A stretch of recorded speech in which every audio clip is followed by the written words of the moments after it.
Votre CV d'acteur ne sera clairement pas votre outil le plus important. Pour être honnête, peu de personnes vont le regarder. Cependant, il est quand même très important qu'il ait une image professionnelle et qu'il soit bien rédigé pour deux raisons. Premièrement, parce que même si peu de personnes vont le regarder, certaines personnes vont quand même y accorder de l'importance. Donc ne serait-ce que pour ces personnes, c'est important qu'il soit bien fait. Mais deuxièmement, et c'est ça le point le plus important, lorsqu'on débute une carrière d'acteur, lorsqu'on est acteur depuis quelques années, eh bien, on a encore très peu de façons de se présenter, de se faire connaître par les gens. Donc, un des seuls moyens de montrer qui on est, ce sont à travers 2-3 outils, que ce soit votre CV, vos photos, votre bande démo, etc. Et donc, sur base de ces simples outils, vous allez pouvoir vous présenter et montrer où vous en êtes, qui vous êtes. Même si ce n'est pas encore votre métier, vous devez montrer une image professionnelle.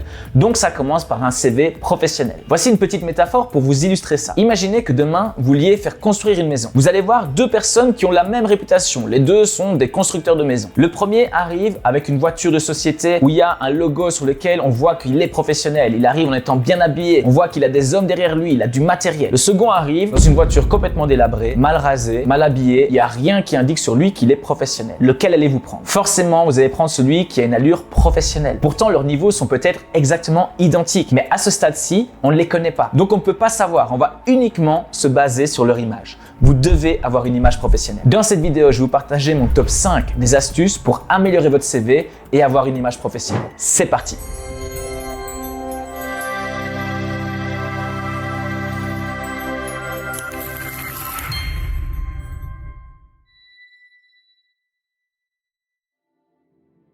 Numéro 5, affichez vos compétences. Donc typiquement, on va tous mettre l'historique de ce qu'on a fait comme rôle, nos formations, mais un excellent moyen de se démarquer et de montrer qu'on est préparé comme comédien, c'est d'afficher vos compétences, attention, qui sont liées à l'acting. C'est-à-dire, par exemple, si vous savez faire du cheval. On a déjà vu plein d'acteurs dans des films qui font du cheval. À ce moment-là, indiquez-le. Si vous parlez plusieurs langues, évidemment que c'est une compétence hyper intéressante. Si vous faites du chant, si vous faites de la danse, bref, toutes ces compétences qui peuvent être utilisées dans les films, indiquez-les. C'est ce qui va vous rendre unique et professionnel aux yeux des directeurs de casting. Numéro 4, dans votre historique professionnel, n'indiquez que des éléments en lien avec votre carrière d'acteur. N'oubliez pas que c'est un CV d'acteur. Si de 2012 à 2023, vous avez été comptable dans une fiduciaire à Dunkerque, eh bien ça fait pas très acteur professionnel. Également, si aujourd'hui, en parallèle de votre activité d'acteur, vous êtes coach de vie, ce qui vous permet de rentrer un petit peu d'argent et d'assurer les fins de mois, vous avez bien raison de le faire. Cependant, ne l'indiquez pas sur votre CV, puisqu'un acteur professionnel n'aurait pas forcément besoin de le faire. Donc de nouveau, on veut vraiment indiquer cette image d'acteur professionnel qui ne fait que ça. Ça permettra de rassurer les directeurs de casting et les réalisateurs. Astuce numéro 3, avoir une mise en page hyper soignée. Donc pensez à l'immense majorité des gens qui vont juste survoler votre CV, c'est-à-dire lire en diagonale. Eh bien, la mise en page va avoir un impact énorme. Forcément, si vous avez un CV dégueulasse, avec une mise en page qui ressemble à rien, avec imaginons des ratures ou des couleurs qui n'ont rien à voir les unes avec les autres, des espaces qui n'ont pas lieu d'être. Bref, si vous avez une mauvaise mise en page, ça envoie juste un message, regarde comme je suis amateur. Alors évidemment, je suis bien conscient qu'on n'est pas tous hyper doués pour manipuler Word et qu'on ne sait pas toujours faire une très bonne mise en page. Je suis le premier dans ce cas-là, mais on a tous un ami ou une amie qui gère ça. Typiquement, mon épouse, elle est hyper balèze pour ça. Elle m'a fait une mise en page qui correspond à ce que je voulais, sobre,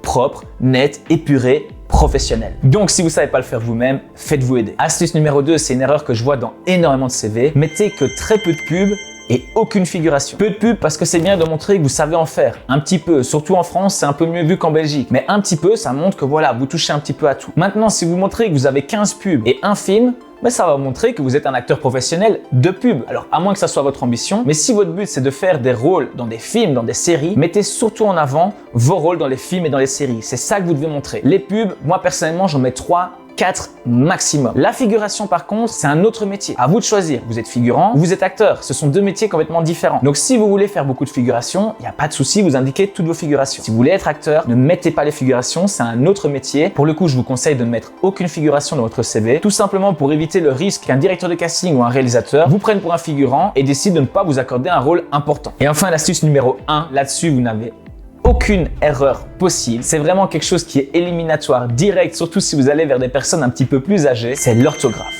Aujourd'hui, on n'a plus aucune excuse. Moi, personnellement, je suis hyper mauvais en orthographe. Eh bien, ChatGPT est mon ami. Dès que j'ai un texte, je le mets dedans. Je lui dis corrige-moi le texte. Il me le corrige. Je relis pour être sûr qu'il n'a pas mis de bêtises. Et c'est bon. Il n'y a plus aucune erreur. Un CV avec des fautes d'orthographe, il n'y a pas pire. Je vous garantis que c'est éliminatoire direct. Et enfin, pour terminer, je vous offre cette 6e astuce. Elle est bonus. C'est votre photo. De nouveau, les photos font partie des quelques éléments qui vous permettent de vous positionner dans la catégorie professionnelle ou amateur. Il vaut mieux ne pas mettre de photo que de mettre une photo amateur. Qu'est-ce que j'entends par photo amateur, c'est une photo que vous avez prise vous-même, une photo qu'un ami a pris de vous, une photo où vous êtes en soirée. Personnellement, je ne considère comme photo professionnelle que les photos prises par des photographes professionnels spécialisés pour les acteurs. C'est hyper important. Beaucoup de photographes professionnels sont spécialisés dans la photo, mais pas dans la photo d'acteurs. Donc, je vous invite à ne mettre que des photos professionnelles sur votre CV. Dites-vous bien que lorsque des professionnels du cinéma regardent votre CV, il y a deux causes de moquerie principales, l'orthographe et la photo. Les deux doivent être irréprochables, vous n'avez pas envie qu'on rigole de vous. Donc en conclusion, vous l'aurez compris, le CV, ça fait partie de ces rares éléments qu'on peut utiliser pour nous mettre à notre avantage. En quelques secondes, les directeurs de casting, les réalisateurs qui vont voir notre fiche, juste sur base de nos CV, de nos photos et pour ceux qui en ont une de notre bande démo, eh bien ça va suffire aux directeurs de casting et aux réalisateurs pour se faire une image claire et rapide sur nous. Est-ce que ce mec est professionnel ou pas? Est-ce que je peux lui confier un rôle important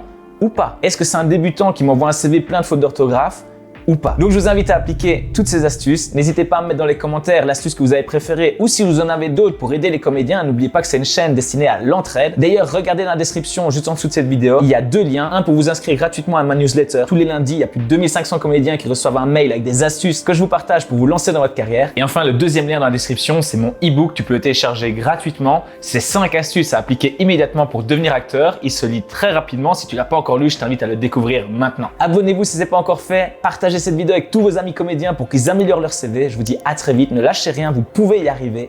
Ciao!